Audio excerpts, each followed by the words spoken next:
Muy bien, estábamos viendo un extracto de lo que presentó anoche Panorama, esta revelación, una situación bastante grave. Estamos hablando de un colaborador eficaz, ojo, que evidentemente tendrá que probar todo lo que está diciendo ante la Fiscalía y el Poder Judicial. Vamos a conversar sobre este y otros temas con César Delgado Guembes, exoficial mayor del Congreso. Gracias por acompañarnos, bienvenido. Buenas noches, Tatiana. ¿Qué piensa de lo que ha revelado Panorama la noche de ayer, esta presunta reunión que habría existido entre el congresista Bermejo y un juez que luego, cuando se emite el fallo, termina absolviéndolo?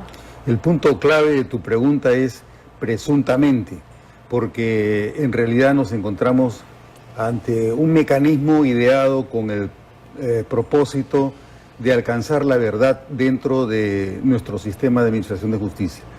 Y este mecanismo, esta técnica, esta metodología supone que si tú facilitas la condición de un delincuente, esa facilitación va a generar un mejor acceso a la verdad.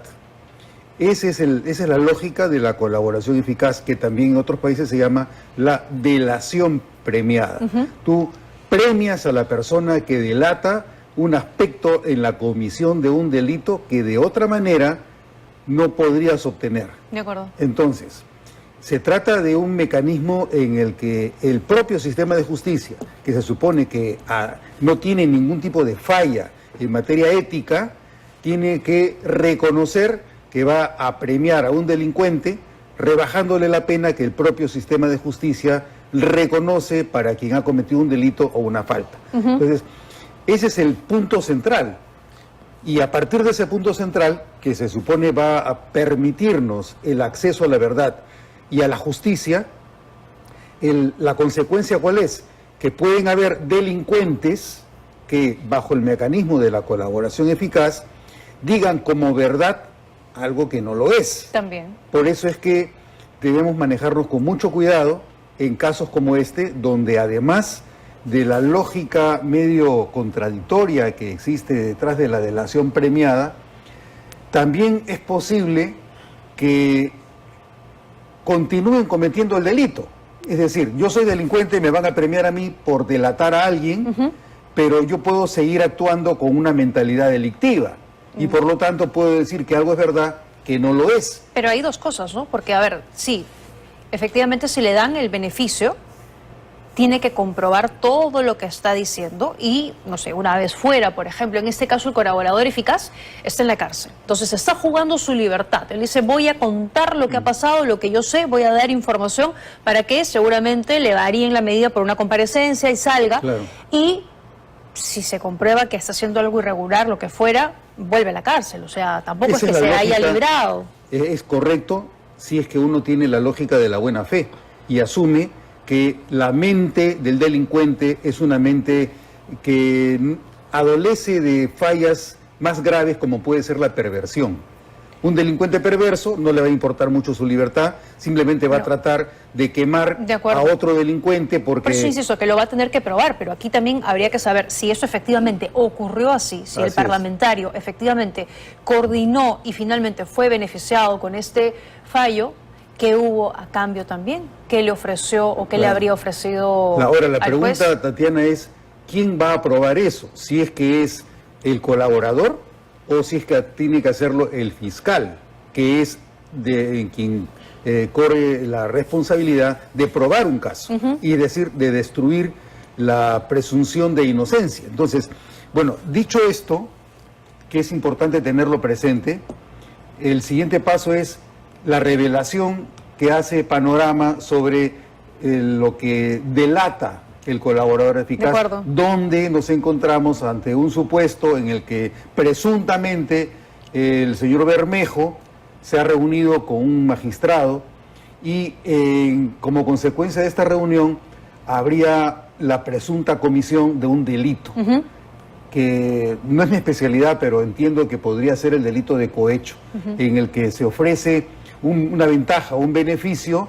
a cambio de la liberación y la declaración de inocencia de una persona que no reúne los requisitos para ser declarada inocente. Y que además le saldría en todo caso bien la jugada porque él tiene intenciones políticas. Si hubiera sido condenado, no podría hoy estar encaminado a ser, digamos, candidato a la presidencia. Le pido que me espere unos minutos, tengo que hacer una pausa, vamos a regresar para seguir hablando de eso y también de lo que ha dicho esta noche Martín Vizcarra al diario La República. Dice que ha sido injusta la excarcelación de Pedro Castillo, que debieron el proceso verlo en el Congreso de la República, vacarlo ahí, pero que no se hicieron bien las cosas en el Congreso. Con eso y más volvemos. Muy bien, estamos de regreso aquí en 2025. Les estaba comentando lo que ha dicho el señor Martín Vizcarra respecto a Pedro Castillo. Vamos a recordar y escuchar lo que ha dicho para el diario La República. Yo creo que injustamente está en la cárcel Pedro Castillo. ¿Y cuál sería por dónde iría lo injusto?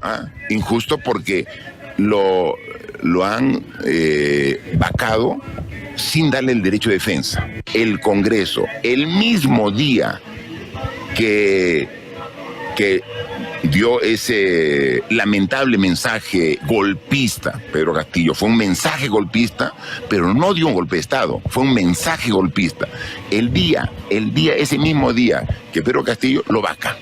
Cuando eso tendría que haber una acusación constitucional, pasar a la subcomisión de cuestiones constitucionales, ir a la comisión permanente y luego al pleno. Y lo vacó directamente, se salteó todo sin respetar el debido proceso. ¿Lo indultaría? Primero tengo que ser presidente. Uno no puede ponerse en hechos en supuestos. O sea, cuando él lea, ahí van a ver. Lo primero, el señor Vizcarra no puede ser presidente. Tiene 2 inhabilitaciones, no puede postular. ¿Qué piensa de lo que dice sobre Pedro Castillo? Que el día que da el mensaje, el Congreso lo vaca, pero no había acusación previa, no lo citaron, sino simplemente actuaron de esta manera y esto le parece irregular e injusto. Como en el caso anterior, Tatiana, también habría que hacer una aclaración previa, porque el señor Vizcarra también, aunque haya datos en contrario y probablemente sea una opinión controversial, el señor Vizcarra también dio un golpe de Estado cuando disolvió inconstitucionalmente el Congreso el día 29 de septiembre del año 2019. Entonces, se trata de una persona que no conoce muy bien cuáles son los límites para el uso del poder. Utilizó el criterio de la denegación fáctica que justificó el señor Salvador del Solar para primero ingresar al Congreso sin que el Congreso haya autorizado su ingreso, debido a la gran parte de la inexperiencia que tuvieron quienes manejaron la sesión. Pero más allá de eso, el señor Vizcarra dice que debió iniciársele un proceso de acusación constitucional, pero el proceso que se utilizó no fue el de la acusación constitucional, sino otro proceso constitucional y parlamentario, que es el de la vacancia.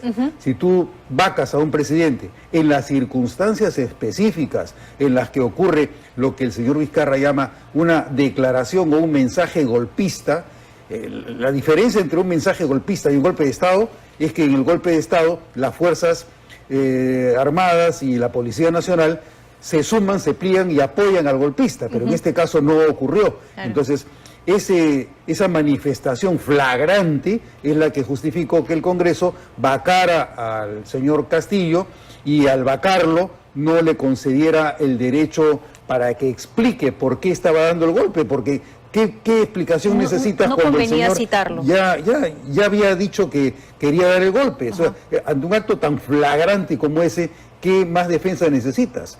No es necesario más. Por otro lado, eso también, como el señor Vizcarra apela a la sentencia del Tribunal Constitucional que supuestamente avaló el golpe que él dio al Congreso el año 2019, el Tribunal Constitucional también ha señalado que lo que ha hecho el Congreso es correcto. O sea, no se necesitó concederle el derecho a que explique su comportamiento, a que se defienda, porque no había nada que defender. O sea, si el señor ha incurrido en un acto de flagrante, tú matas a una persona, necesitas que te explique cómo lo mató, por qué lo mató, probablemente para mejorar las condiciones en las que se ejecuta la pena, pero si tienes a un asesino que tú ves que está cometiendo un asesinato, ¿qué defensa le vas a reconocer? De acuerdo, no correspondía entonces de esa manera ni acusación, ni citarlo, ni nada. Ya era evidente lo que había hecho Pedro Castillo, todo el país lo vio y había que vacarlo. Constitucionalmente yo no creo que hubiera sido necesario el reconocerle el derecho de defensa dentro del proceso de vacancia. De acuerdo, entonces estuvo bien vacado. A mí me parece que sí, bien vacado. Y bueno, Martín Vizcarra está en campaña, ¿no? Pese a que está inhabilitado, 2 inhabilitaciones tiene, Sí. está en campaña y eso es parte de la campaña, ¿no? Y Seguir además jalando votos y todo. está en un proceso de acusación constitucional junto con el señor Salvador del Solar. Obviamente el señor Salvador del Solar tiene un caso diferente porque en su caso puede apelar a que ha transcurrido un plazo de 5 años que la Constitución señala como máximo para que no caduque el derecho de antejuicio político. En el caso del señor Vizcarra no, porque él continuó como presidente hasta que concluyó el periodo constitucional. De acuerdo. Muy bien. Gracias, señor Delgado Guemes, por habernos acompañado esta noche. Ha sido Buenas muy noches, gentil Tatiana. por haber estado aquí.